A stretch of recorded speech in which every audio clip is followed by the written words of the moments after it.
Well, good afternoon, and welcome to the initial program of the World Affairs Council of Western Michigan's 2019 8-week Great Decisions Series. These are topics suggested by the Foreign Policy Association, topics that they believe every U.S. community should be learning more about and talking about. I'm Michael Vendetten. I'm the Executive Director of the World Affairs Council of Western Michigan, and on behalf of the Council, my colleagues Erica Kubik and Emily Smith, thank you for coming. It shows your abiding interest in international affairs, and that is truly encouraging and necessary at these times. Council's mission is to empower the people and organizations of West Michigan to engage thoughtfully with the world. We do this through connections with 50 local businesses and with all of our West Michigan colleges and universities, and we thank them for that. We believe together that to change the world, you first have to know the world. Today we say particular thanks to Wolverine as our series sponsor, to Gerber as our live stream sponsor, and the Community Media Center and Blue Lake Radio as our media sponsors. We are honored to begin our series with Ambassador Barbara Stevenson of the American Foreign Service Association, and now Mr. Brian Page, who's the Associate Vice President for Information Technology at Calvin College, and one of our Great Decisions hosts will bring greetings. Brian. Thank you, Michael. On behalf of the President of Calvin College and his cabinet, Michael Leroy, would like to say welcome to our campus and our academic home. The Calvin community is pleased to be an educational partner of the World Affairs Council and a noon host of the Great Decisions presentations. At Calvin, we equip students to think deeply, to act justly, and to live wholeheartedly as Christ's agents of renewal in the world. And we take that phrase, in the world, very literally. Calvin faculty, students, staff, and alumni are engaged on every continent, and we understand the importance of being informed global citizens. After Ambassador Stevenson's presentation this afternoon, there will be ample time for questions. We have microphones available at each side of the recital hall, and council staff will be nearby for assistance.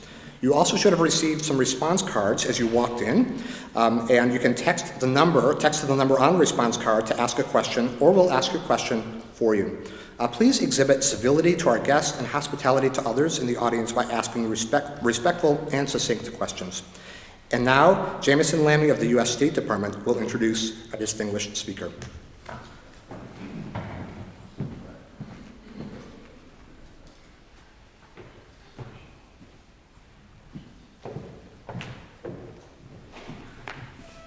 Thank you, Brian and Calvin College, and to Michael and the World Affairs Council team for hosting this important international relations series. My name is Jamison Lammy, and I currently serve as the Montenegro and Serbia Desk Officer at the State Department, and I'm originally from Oceana County, right here in West Michigan. I'm in Grand Rapids today with the department's Hometown Diplomats program, where I've had the opportunity to share my unique experiences with local university students and professionals interested in working at the State Department. As the hometown diplomat, it is my pleasure to introduce our special guest to my fellow West Michiganders. Barbara Stevenson has been an active duty member of the American Foreign Service for over 30 years and was elected president of the American Foreign Service Association in 2015. Her second term as AFSA president runs until July 2019. Previously, she served as dean of the Leadership and Management School at the Foreign Service Institute, where she launched and co-chaired the department-wide Culture of Leadership initiative. In 2008, she was appointed ambassador to Panama and later became the first female deputy chief of mission and chargé d'affaires at the U.S. Embassy in London. As deputy senior advisor to the secretary and deputy coordinator for Iraq from 2006 to 2008, she won the State Department's Distinguished Honor Award for developing and implementing the civilian surge that helped improve governance and reduce violence in Iraq's provinces. From 2001 to 2004, as the American Consul General in Belfast, Northern Ireland, Ambassador Stevenson worked on the Northern Ireland peace process.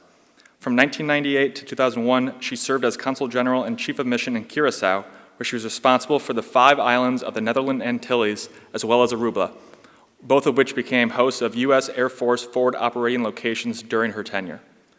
Earlier in her career, Ambassador Stevenson served as Special Assistant for 2 Undersecretaries for Political Affairs, covering European affairs, including the war-torn Balkans.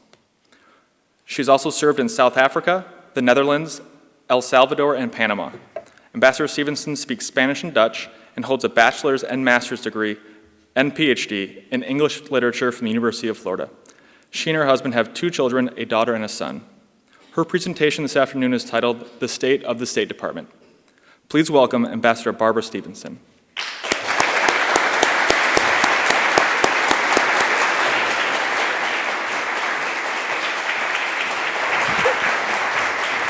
Did a great job. Thank you, Jameson.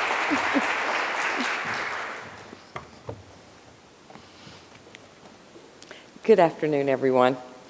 Thank you for that lovely introduction.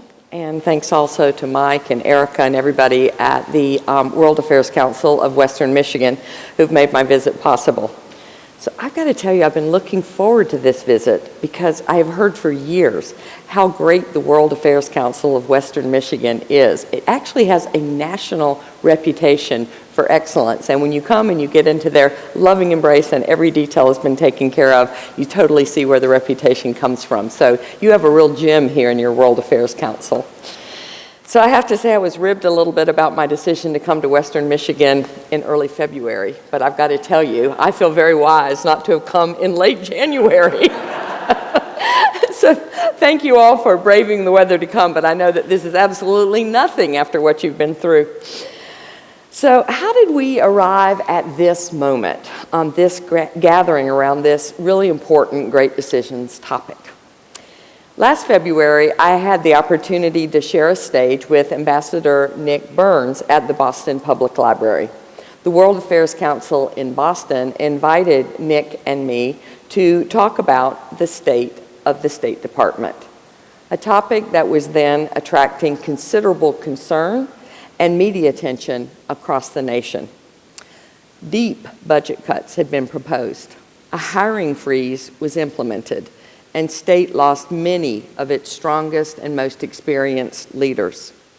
I wrote a column that attracted a fair bit of attention. It was called Time to Ask Why, as in, why is it in our national interest to do this? I'm so pleased then to see this conversation continuing, to see this focus on diplomatic capacity, on the diplomatic capacity that enables our country to lead globally. It is a joy for me to see great decisions choose it as one of their 8 topics this year. This is an important topic, and it's one on which America's continued global leadership depends. So I want to begin by thanking each of you who came out today to look at the state of state. And I hope to make it worth your while to pull back the curtain a bit on how all those foreign policy outcomes that you study in the Great Decisions series get made and implemented on the ground all around the world.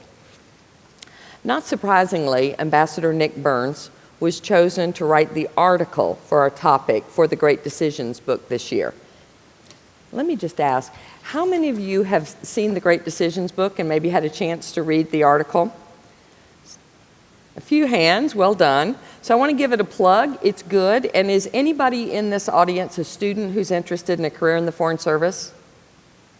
Okay, I have to recommend Great Decisions is a great way to prepare for the Foreign Service test. So there's that.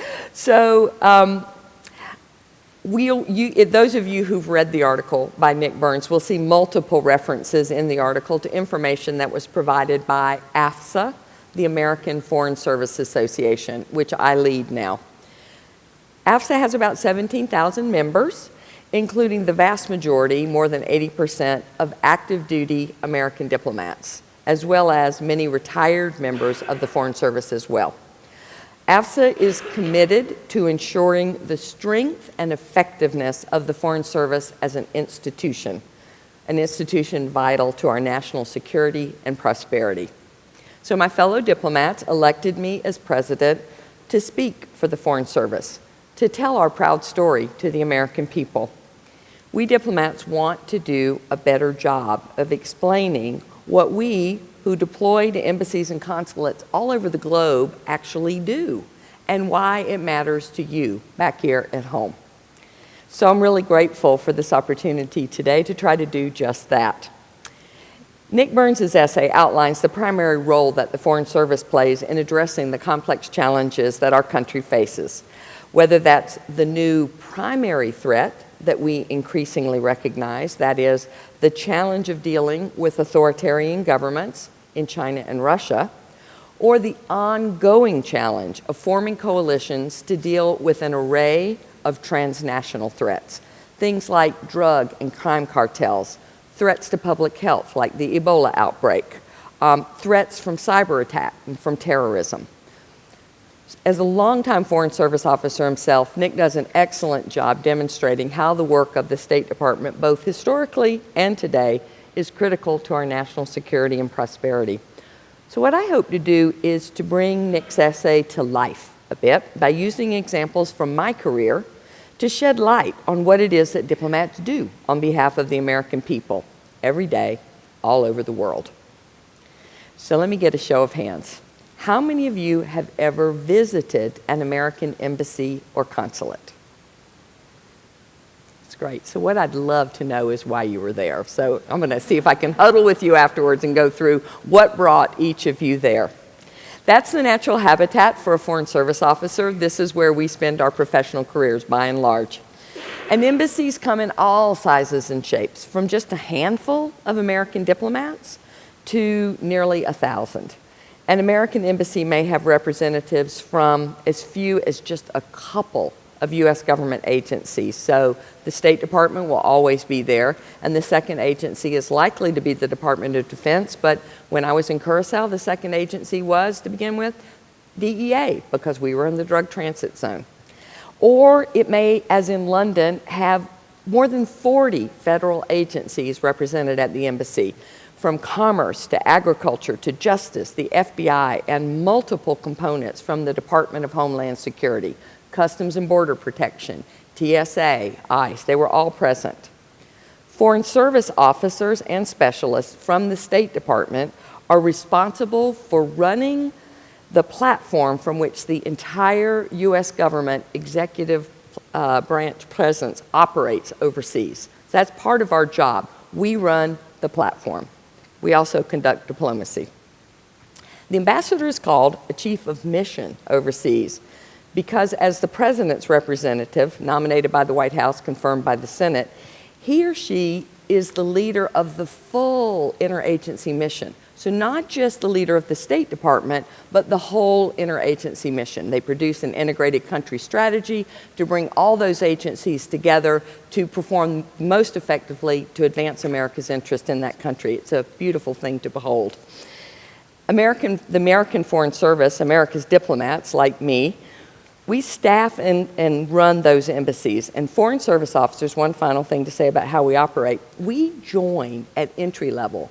Just like in the military officer joins as a second lieutenant, we join as junior officers. We're now called entry-level officers because not everybody likes being called junior, but it's the same sort of thing. We begin at entry level and we work our way up the ranks, learning the art of diplomacy, one tour and one posting at a time.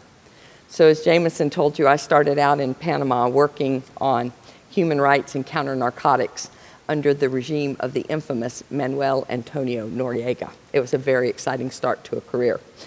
And then I learned Dutch for a posting in the Netherlands where our daughter was born. I volunteered then to go back to El Salvador during the war to work on strengthening democracy, which then paved the way, as it can, for the peace agreement I got to work on that brought an end to El Salvador's 12-year civil war. Unbelievably rewarding.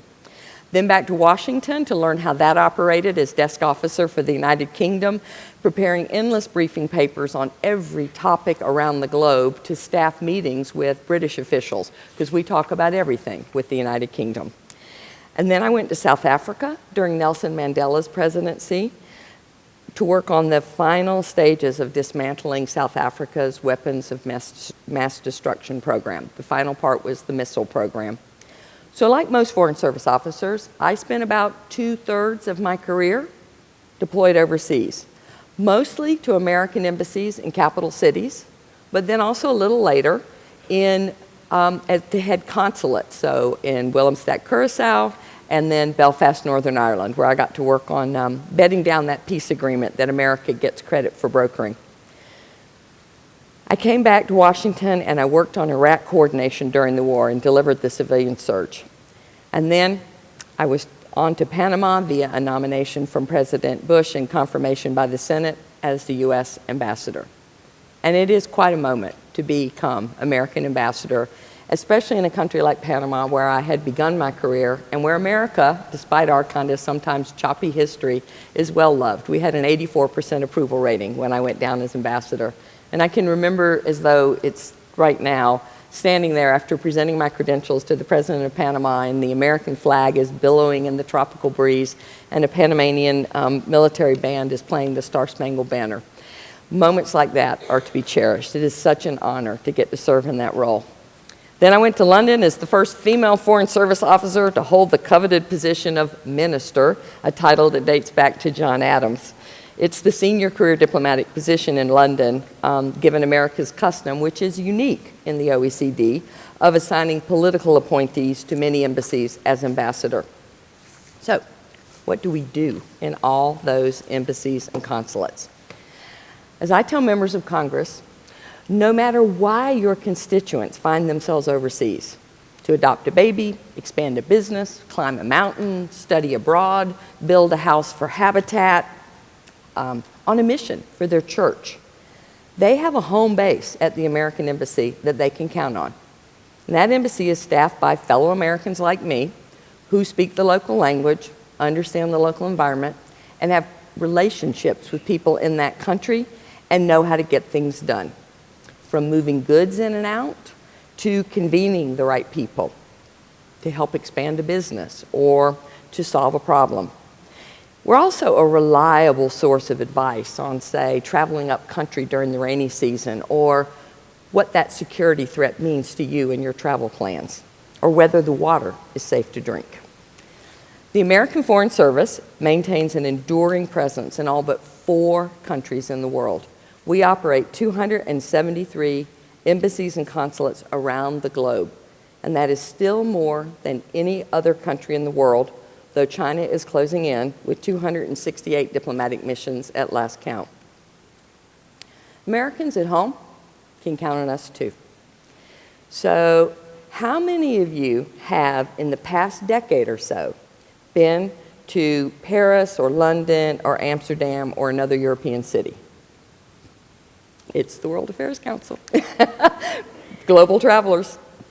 So think back to your last trip home to Michigan. Did you know that the backgrounds of all the people who sat on that airplane with you were known to officials at the U.S. port of entry before your airplane even lifted off the tarmac? U.S. diplomats, working with our colleagues from Customs and Border Protection, negotiated for years with the European Union to reach the agreement that makes it possible for us to share passenger name records.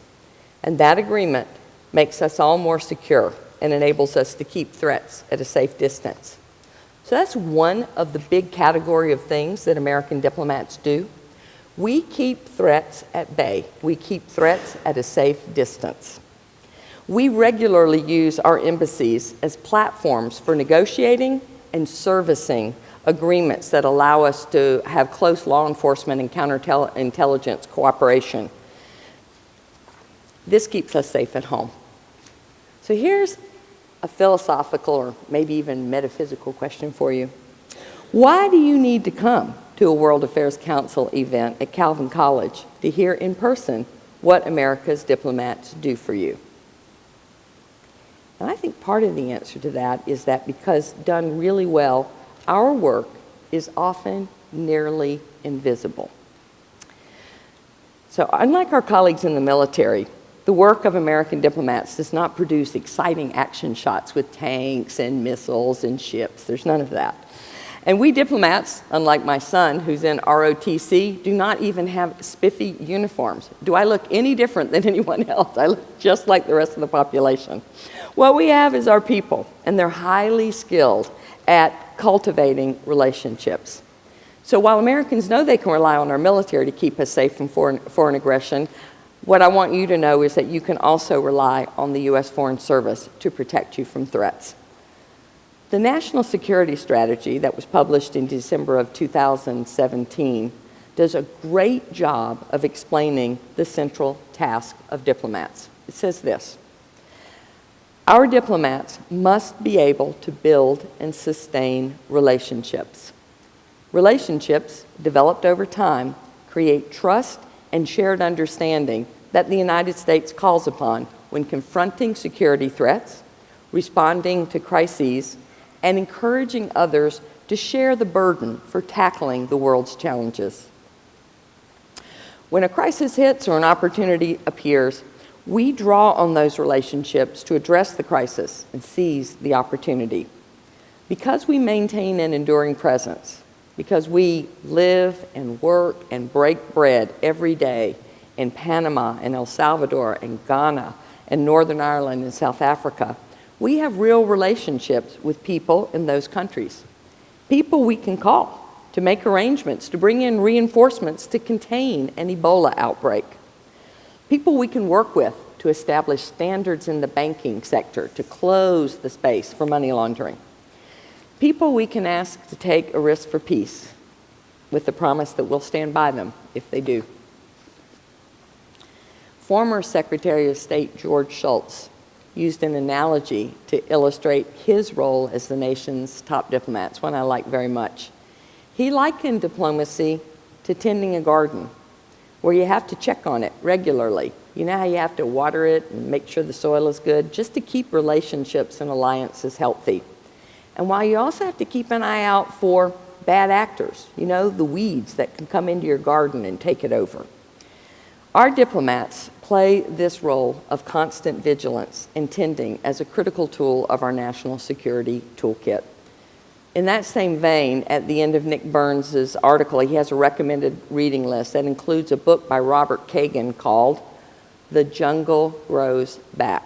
It's worth reading. It's a powerful and apt metaphor. So what happens when we're not there? I think the most vivid description of this I've heard is from Ed Royce, who was the chairman of the House Foreign Affairs Committee until just recently. He described how Boko Haram, the terrorist group that is known for kidnapping schoolgirls, took control in northern Nigeria after the American consulate in Kaduna was closed during a round of budget cuts in the mid-90s. He said, Boko Haram emerged seemingly out of nowhere, noting, we have no diplomatic presence in all of northern Nigeria because we closed our consulate in Kaduna in the 1990s. China certainly isn't trimming back its diplomatic presence there, as you know. And then Royce went on to describe his visit to this area with the governor of that state. And he described how money from Gulf states had flooded in to fund madrasas, and that he sat with the governor and watched as teenage boys wearing bin Laden t-shirts walked out of the doors of those schools. And the governor turned to him and said, the consequences of this are going to be dire. And then Royce concluded, you know, he was right. We have to have that presence on the ground to see those kind of things coming, and it has to be our foreign service that is there, he concluded. I could not agree more. Our presence matters. Not only does it enable us to see the threat coming, it enables us to avert the crisis, to head it off at the pass, to keep the weed from taking root and destroying the garden. You know, this year, my husband and I had to cut down our ancient oak tree, the one that our daughter's tire swing hung from when she was little. While he and I were off serving in Panama and London with our son, vines took over that tree and it eventually killed it. I hated losing that oak, but I would hate losing America's global leadership even more. And in that, hating the thought of losing America's global leadership, I know I capture a sentiment that is widely shared with my fellow Americans.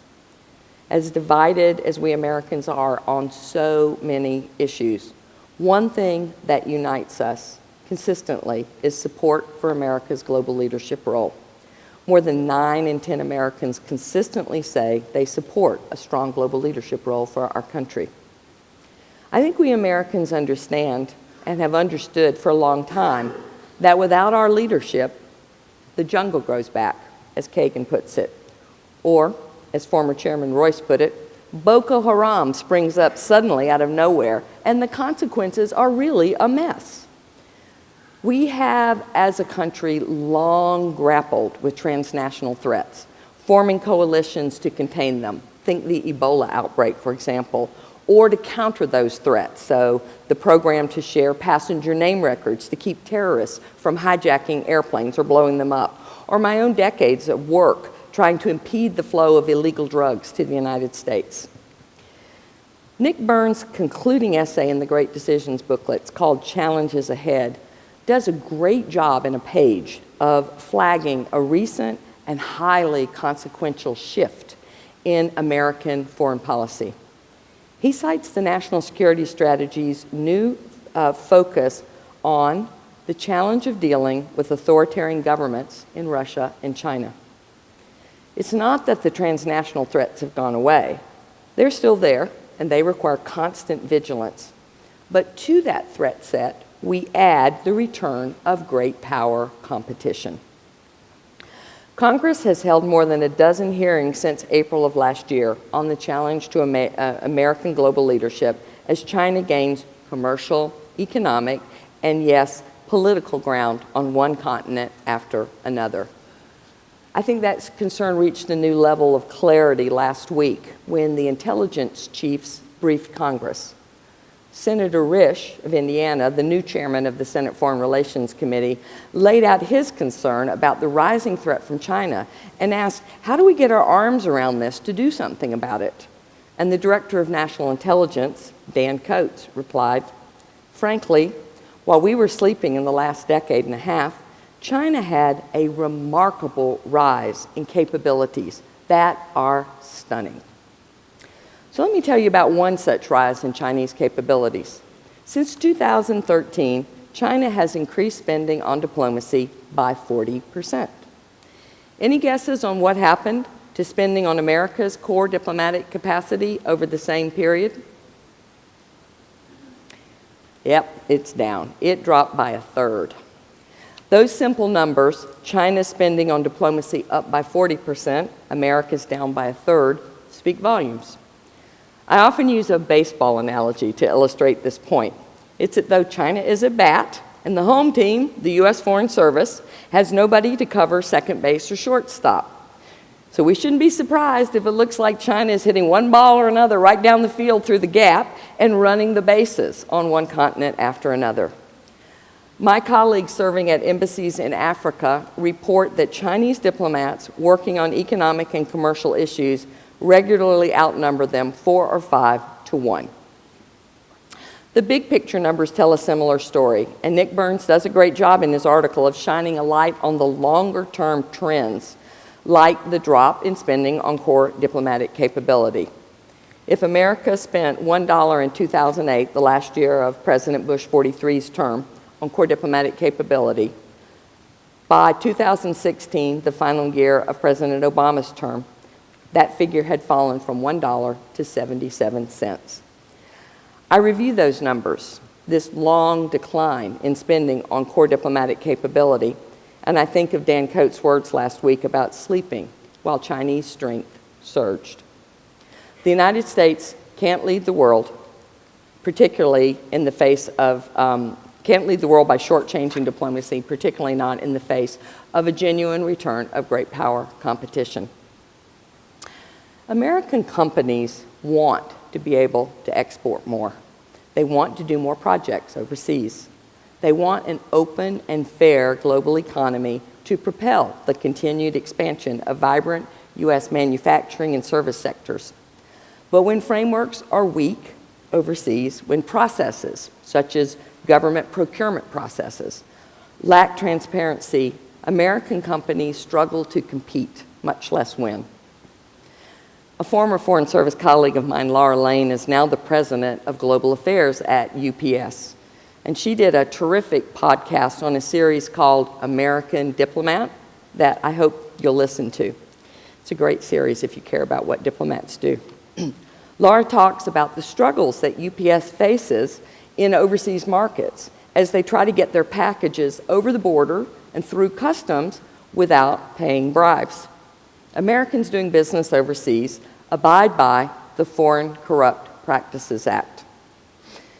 So they don't pay bribes. So what is UPS supposed to do when they arrive And they realize that there's a lot of corruption here in this customs process, and everyone who is responsible for stamping your paperwork to get your package in is expecting a bribe.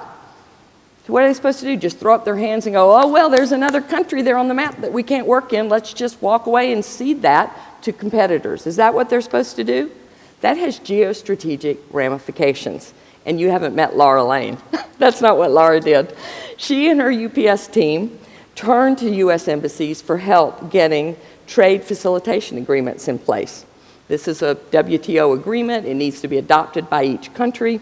When you get a trade facilitation in place, it streamlines your customs and border processes in that country, and it moves them online, where they can be tracked by journalists and civil society and concerned citizens. That step, getting a trade facilitation agreement in place so that the need to pay bribes goes away and this becomes a transparent process, is one example of what we diplomats call creating an enabling framework for American business. I love working on enabling frameworks for American business. We should probably find a better way to describe it, but it just does so many great things. It made all the difference, and as Laura Lane says, bitstreams don't ask for bribes. So, when we help American companies compete on a level playing field, that obviously contributes materially to keeping us prosperous here at home. But it can also transform the local environment for the better, and in the process, remind the rest of the world what it is that they love about America, and remind them why it is that they prefer, as so many of them do, to do business with us. I have seen firsthand the power of American business to transform a country, to demonstrate what it looks like to do business transparently, accountably, without paying bribes. I have seen the power of American businesses to serve as an engine of opportunity, hiring talent based on drive and skills and not just a prestigious family name, and promoting based on merit, again, regardless of family name or connections. Every time an American company succeeds in doing business this way, the space for corruption is squeezed and America's soft power increases. And that's how we diplomats help. We diplomats know how to work with partners overseas to remove barriers that keep American businesses from competing and thriving. We rely on the relationships we've built to create an enabling framework for American businesses to compete on a level playing field. The work that we do enables American businesses to compete without engaging in corrupt practices, and that work not only helps American businesses, it closes the space for corruption in that country. And where is it that those transnational threats that we talked about, what's the breeding ground for those? It's that corrupt space. So it also addresses transnational threats. I remind members of Congress that prosperity at home depends on support for American businesses overseas, where 95% of the world's consumers live. Helping American businesses compete and win makes us more secure and prosperous at home, and it also directly contributes to America's soft power, to America's standing in the world. In other words, it helps sustain America's global leadership. I've got to say, when you have a great American company that comes in and solves a wicked problem that nobody quite knew what to do with, and we end up doing it in the way that, for example, CH2M Hill did with the brownfield site for the London Olympic Village and turned it into this beautiful place with a babbling brook and birds flying everywhere and landfill avoidance and a terrific record on, respecting workers' rights. It does leave even the British look at it and go, wow, those Americans are really good at solving complex problems. This came in under budget, ahead of schedule, it's absolutely beautiful, and the environmental breakthroughs were breathtaking. That kind of thing does create real soft power for our country, as it reminds people what we're capable of. Let me turn in my last few minutes, not from the awesome power of transformational things like that, but to the state of the State Department today. As I mentioned in the beginning of my remarks, last February, there was widespread and urgent concern about the state of state. Deep budget cuts, a third, were proposed by the administration, and Secretary of State Tillerson imposed a hiring freeze as though those deep cuts had been passed into law, and he took other measures as well to slash staffing at state. Congress spoke up loudly and clearly, and they rejected the proposed cuts as tantamount to, quote, a doctrine of retreat. And they voted to reject them by wide bipartisan margins. It was a 31-0 vote in the Senate Appropriations Committee. But by the time our appropriations bill was signed into law March 23rd of 2018, almost halfway through the fiscal year, serious damage to our institution had been done. After a decade of starving funding for core diplomatic capability, on top of that, we face a seriously depleted leadership bench at state, particularly in the Foreign Service, and many, many vacancies 2 years into the administration in key leadership positions. The higher a Foreign Service officer rose through the ranks in our competitive upper-out system, the more likely that officer was to no longer be with the Foreign Service in March of 2018. We lost 80% of our four-star equivalents. We don't have many. We had 6 at the beginning, we had 4 by March, and we lost the other 2 during the course of that summer. We lost half of our 3-star equivalents. We had 33 to begin with, and we had about 15 when it was over. And we lost a quarter of our 2-star equivalents. It takes decades of hands-on experience to grow senior leaders. This is true in both the military and in the Foreign Service. The specialized knowledge, not only foreign languages, but also how to get things done overseas, and also, crucially, how to make the most of America's best and most effective interagency platform, which is an American embassy. That comes through hard-earned experience. No national security institution can withstand the unprecedented loss of top officers like happened at state without weakening the institution, and weakening also America's capacity to lead globally. Fortunately, the Foreign Service does have a deep bench of mid-level talent. Colin Powell was rather prescient. We owe him this deep bench. The best way to rebuild institutional strength is to fill senior vacancies and get more diplomats into positions overseas. Doing so not only develops the next generation of top leaders, it also immediately improves our game by fielding a full team of qualified players. When China is at bat, we need to cover the bases. Thankfully, we have started to rehire at state. Congress issued very clear instructions about this in the appropriation law that was passed in March. It said things like the Secretary of State shall resume hiring and shall report to the Congress. So we're moving on that, and we're welcoming new diplomats. That's great. We also need, though, to focus on the top. We need to get leadership positions filled. When we don't have ambassador positions filled overseas, we lose out on some opportunities for access to top leaders in those countries. And vacancies at headquarters slow decision-making and make it harder to vigorously pursue clear policies.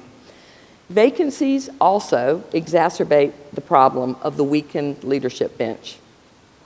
Top-flight diplomats jump at the chance to tackle challenging and important work, but they're not so good at sitting on the sideline for month after month after month, looking at empty billets begging to be filled. You can lose a lot of people that way. I'd like to see those vacancies filled, and I'd like to get 300 or so additional mid-level American diplomats out of Washington and into the field. That is, posted to America's global network of embassies and consulates where they do the most good for the American people. In the face of rising competition, I'm pushing for us to restore core diplomatic staffing at embassies so that we can cover all the bases and help American businesses compete and win. And I'd love your help on this. I know that by coming out here today, you've demonstrated your interest, not only in the policy outcomes, which are really, really interesting, but also in the kind of force strength and the capacity of the diplomats who deliver them. That's not always so interesting, so I'm grateful that you're here.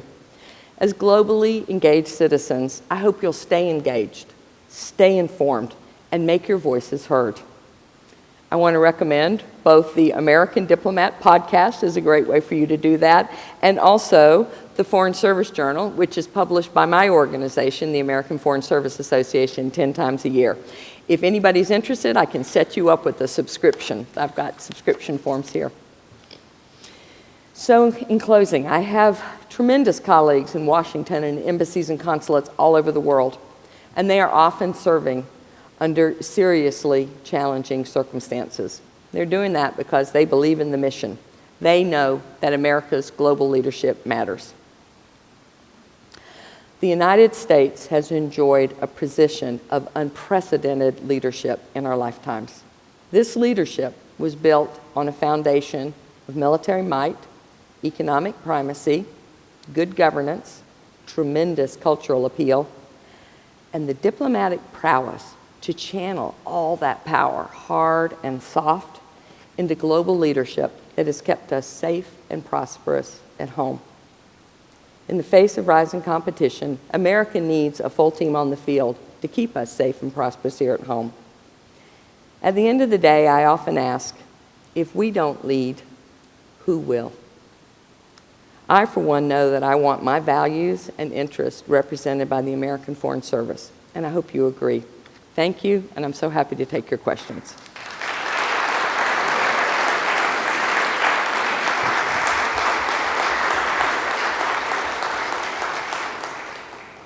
Thank you, Ambassador Stevenson. We'll invite questions from the audience. You can simply raise your hand if you're here live with us, and we'll pass a microphone to you. We also have text questions, so we're going to start with a question that was texted to us. You spoke about the state budget going down by a third. Can you clarify how much the State Department budget is and how that compares to, say, something like the Defense Department? And then, as a follow-up, where does that money go? How's it used? So the total foreign affairs budget, it's called the International Affairs budget, is the 150 account if you want to get really lingo-y. It is worth about $55 billion. That compares to a Department of Defense budget of about $740 billion for the main defense budget and an additional $97 billion for military construction and veterans affairs. So our $54 billion budget, $55 billion, includes diplomatic construction, so building all those embassies and consulates around the world, as well as securing it, and of course our federal employee health benefit plan.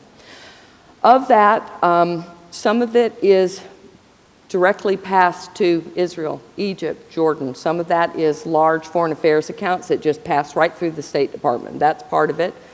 Something like $10 billion goes to the PEPFAR program, which is to counter HIV/AIDS in Africa and contain it. So when you get down to it, you've got just under $5 billion being spent on core diplomatic capability per year. That is just about the same figure that the United States spends annually on helping Afghan military and police forces. So we spend about $5 billion on core diplomatic capability. If you put it all in and you include securing and building those embassy platforms for the entire executive branch presence, we're at about $20 billion a year. So let's just do the all-in, $20 billion against about $800 billion for defense. Our defense spending is 10 times Russia's, and it's larger than the next 8 to 10 countries combined. Our diplomatic spending is really not even twice as much as near competitors. So it is not something America has historically spent a lot of money on. I'm not arguing for a huge amount. I'm arguing for $100 million, which in the context of this is so tiny. The bang for the buck that you get from having a good diplomatic presence is remarkable. One thing I will flag here, since you've asked this question, is I noted that Russia's spending on its military declined this year, and you know what they shifted the spending to? Soft power.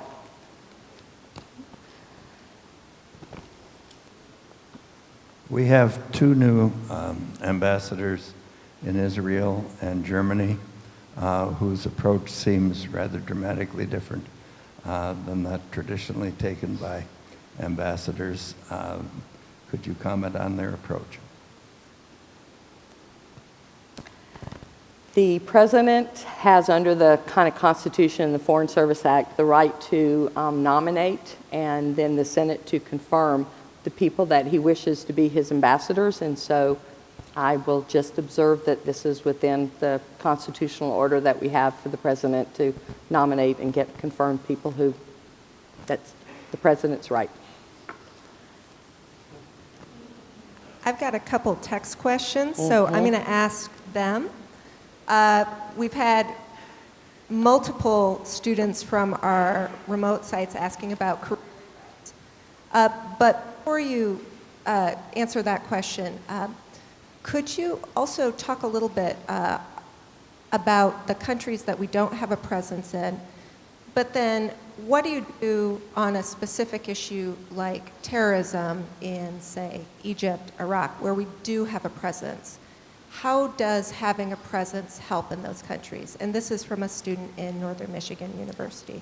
Yeah. So we have a presence in all but about 4 countries in the world, and one is Iran, one is now Syria, one is North Korea, and I should have checked this before I got up here today. I believe the 4th may be Bhutan, and that is because they don't have diplomatic relations with other countries, and so it's just a different kind of a scenario. What would I have done if I had been in the consulate in Kaduna, Nigeria, when Boko Haram started to sniff around trying to find a building that they could rent out to set up a fundamentalist madrasa to recruit teenage boys into the jihadist cause and kill us? I can tell you that if you're there, you sort of know the shopkeepers, you know the local city council, you know the mayor. And so when you first start to notice that there's someone lurking in those shadows, you stop in and have a cup of tea and you say, what's going on? There's lurking. Are you concerned about this? And then you'll find various stakeholders who say, yes, I am, but I'm afraid if I raise my head up, something bad could happen to me. And you say, I got it. Don't you worry. I won't betray your confidence. And so you go one-on-one until you find all of the stakeholders, the good citizens of that place, who really don't want their city overtaken by Boko Haram. And then you bring them together for a meal, and you all get them to lift their heads up together and say, by golly, we won't stand for this in Kaduna. Be gone with you. And it works like a charm. But people count on the American presence there to spot the threat, to convene people in a way that protects them until they're strong enough to rise their heads up together, and then to actually give people the confidence that if they do rise up and say, we will not tolerate this here, that they'll be okay. They won't be one by one picked off. It is sort of, it's one of the most rewarding things in the world to get to be able to do as an American diplomat, is to find people that have got goodwill and who want to go on the right path, and to get them to come together, lift their heads above the parapet all at once and fend off evil. So that's how we would do that. In Iraq, so that's just been, it's such a complex story with, Kurds and Sunnis and Shias that we could get down that rabbit hole forever. But I will say my friend from El Salvador, who's the godparent of my daughter, he was our ambassador in Iraq. And you remember that ISIS came marching in and took Mosul, and the Iraqi army, which had been through such deep penetration of political appointments by the prime minister, that it just lost its structural integrity. And it was a sectarian conflict that was played out, and the institution was weakened and weakened. And in the face of the ISIS fighters, does anybody remember what the Iraqi army did? Yeah, they took off their uniforms and they abandoned their weapons and they fled.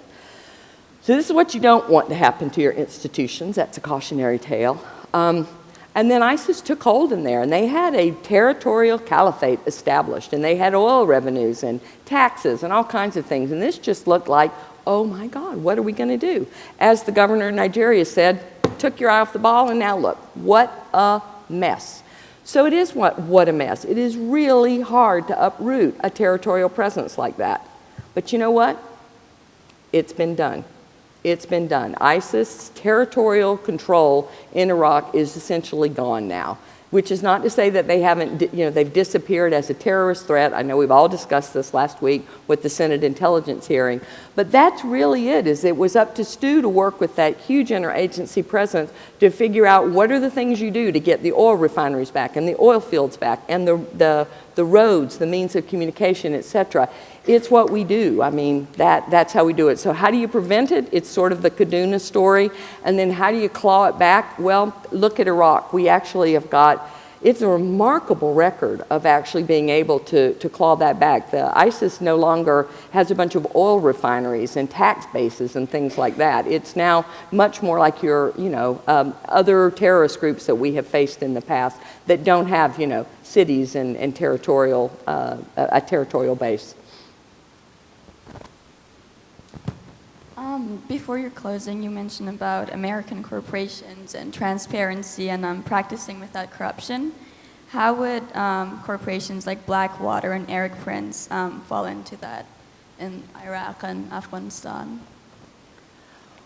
Well, I mean, we've got a variety of corporations around the world, and I know that we relied very heavily on Blackwater for security for a number of years with our presence in Iraq. And I think we've had to do a lot of lessons learned work to look at this security model and ask, can you really rely on private contracted security? A lot of tough questions were raised by the security situation in Iraq, and Blackwater enabled movements, and there's been a lot of kind of looking at whether the model is the right one.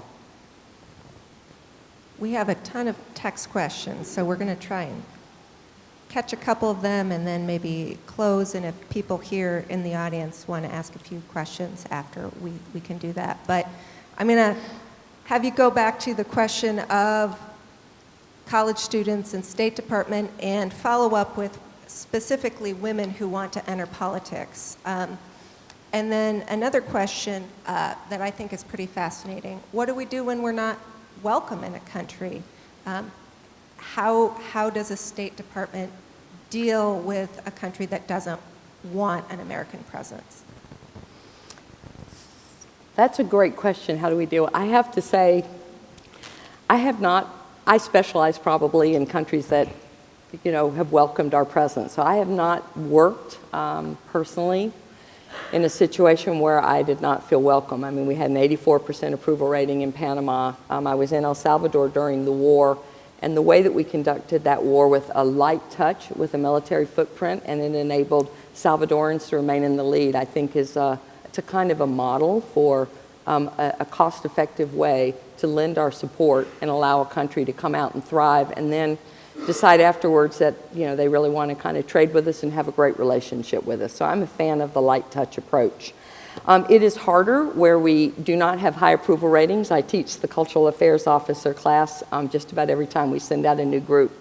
And I always ask them, what's the America's approval rating in your country? And sort of, 84 is pretty high, but it's even higher in Vietnam, which is not an answer you might expect. So there's one way that you need to go about your work in an environment like that. We have not really enjoyed a high approval rating in Pakistan. It's been a difficult environment for us. So one of the things I tell people to do is think about when you do have an approval rating, what is it that the people in your host country admire about America? And then build off your strengths. And so where you have low approval ratings, Pakistanis often admire our business community. They will admire our universities. And as I often say, and this is only partially a joke, when in doubt, when you want to convene and put out an invitation that the people in your country will just find irresistible, invite an astronaut. It is just a wonderful thing to come and hear an American astronaut speak about their experiences, and it's still something that nobody else has, and it reminds people of our ability to solve complex problems, our innovation, and our can-do pioneer spirit. So it actually is a wonderful way to get people to accept an invitation to your house and start a conversation. Do you want to talk, Erica, about? Students looking to get into foreign service, and especially women looking to get into politics or the foreign service, and how you might have some advice for them. It's a lot easier now, women, than it was. So that's one of the things I just want to say. We can spend a lot of time hand-wringing about things that aren't going as well as we wish, but it is a whole lot. It's a very different ballgame now. It's been a steadily easier path. I came in behind the initial pioneers. Until 1972, women diplomats who married were forced to resign their commission because it was regarded as incompatible with being a diplomat. So when I came in 1985, there were not a lot of senior women in the Foreign Service because this is a huge price to pay. And I will tell you, when we came in, we sometimes called the senior women that were there with way less respect than they deserved Foreign Service nuns, because that was almost the bargain you had to make. No husband, no children. So I have a husband, I have 2 wonderful children. It was a little radical when I came through doing that. This was not universally welcome, and boy, is that an understatement. What I find is women that I've mentored who are just a decade behind me never thought it was an issue. They absolutely accepted that they could be married and raise a family and have 2 or 3 children and it would be fine. So it is getting much better. I will also say there are things that women try to do that it's harder for us to do just as a natural thing. Anything that requires a lot of upper body strength, for example, I'm just not going to be likely. As a group, we're not as good as the guys who passed that Marine Corps test. Yes, some of us can pass it, but so diplomacy is a lot about communicating and connecting, understanding where the other person is coming from, figuring out how to reframe your ask so that the other person can take the outstretched hand and walk with you and feel full ownership of the path ahead. Women, there is nothing in our background or our cultural training that makes us not so good at doing that. We are naturally fine at this. It doesn't feel like a borrowed suit of clothes. So I would just say diplomacy is one of those skills, unlike something that requires a lot of upper body strength, where we do not have a built-in bias where it's harder for us to work. How about overseas? It's not universally so, but I will tell you, yes, there's occasionally something that you're treated as less valued, perhaps, than a man. But I will also say, when you have to go in with that hard ask, I need you to do this thing. It's going to be hard for you because you're a nationalist and this is a hard ask. It's not as hard to agree to walk side by side with me sometimes as it might be if I were a man. And I recognize that. There's not a loss of honor in this. So this cuts both ways. Gender is absolutely a powerful part of human identity, but accepting my invitation to please walk with me on this does not need to look like you lost an arm wrestling competition with a stronger man. When you represent the most powerful country on earth, sometimes, folks, it's an asset. It helps people decide, yeah, I'm happy to walk with you and make common cause. Advice on joining the Foreign Service. We will hire about 270 Foreign Service officers this year. If you're interested in joining the Foreign Service, the first thing I would recommend that you do is just go to careers@state.gov and take a look. Check out Pickering and Rangel Fellows first. If you can qualify for those programs, they are absolutely terrific. And under the new law that passed in 2017, 80 people will come in out of that 270 through that program. It includes your master's degree is covered. So take a look at the Pickering and Rangel Fellows first and make sure if you are eligible to do that, take a good look at that before you go any further. The main way to come into the Foreign Service is through the Foreign Service Officer Test. It's offered 3 times a year. I understand from one of the attendees last night, it is being offered today because she came to my talk and was going to take the test this morning. It was wonderful to meet her. So we offer it 3 times a year.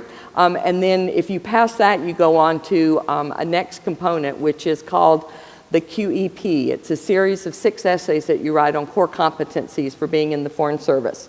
So the follow-up question I get is, how easy is it to come straight from college and pass that portion? And the answer is not that easy.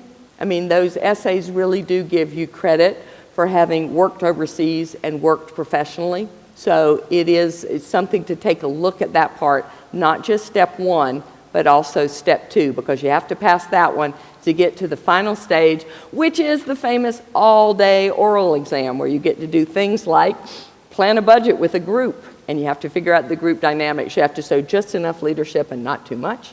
And then you also have to handle an inbox test, which is the great joke in our office is, I am really bad with paper. It's just something I've never been able to be good at keeping track of my paper. And I flunked the inbox test when I took the Foreign Service exam. Fortunately, I scored really well on other components, and it's a completely great predictor that I was never going to be very good at my inbox. So it's a great test. You'll love it, the experience of taking it. To prepare, read up. Do the Great Decisions book. It's a great way to do it. I would recommend get The Economist. Read The Economist pretty much cover to cover for a year and watch that in-depth coverage of the news. It's great to look at the world from a non-American point of view. It's so broadening. If you are interested in being an economic officer, you might want to read the Financial Times, which is just a highly literate financial newspaper. And then I think you should read an American newspaper, kind of read the A section. So just rotate in the library between the Wall Street Journal, the New York Times, the Washington Post. They've all got different areas of expertise and different political angles, and I think it really gives you a broad base of that kind of knowledge that you need to pass the Foreign Service test. That's great. I think we've run out of time. Yeah, let's thank Ambassador Stevenson again for a wonderful afternoon. Thank you.